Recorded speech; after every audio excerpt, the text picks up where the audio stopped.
आता आपल्या बायकांची उन्हाळी कामे चालू होतात. माझं काय उन्हाळं काम नाही बरं का इकडे. मी इथं शेतातल्या मिरच्या आमच्या वाळू घालते.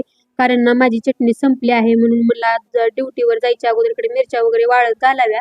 म्हणजे येईपर्यंत चांगल्या कडक वाळतात. खरं तर ह्याला 2-3 वेळा ऊन द्यावं लागेल कारण माझी चटणी संपलेली आहे. मला खूप दिवस गेली. माझी ड्युटी आज लवकर सुटल्यामुळे मी इकडे आलते आजीकडे. कारण माझी आजी ही आलती माझ्या आईकडून म्हणजेच पुण्याहून आलती आणि माझ्या आईने माझ्यासाठी करंज्या चिवडा वगैरे दिलता.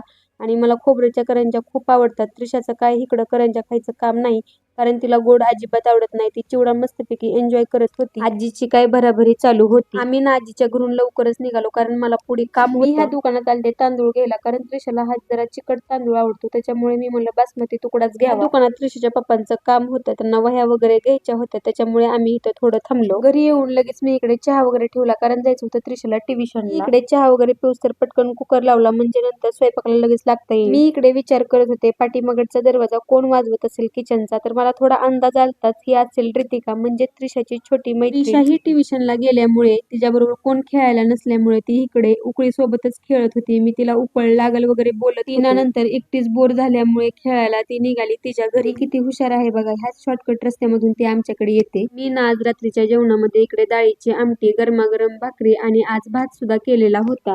जेवण वगैरे झाल्यानंतर थोडी ना गोड खाण्याची इच्छा झाली त्याच्यामुळे फ्रीज मधली बर्फी खाण्यासाठी घेतली होती. ओके बाय बाय, भेटूया नेक्स्ट व्हिडिओ.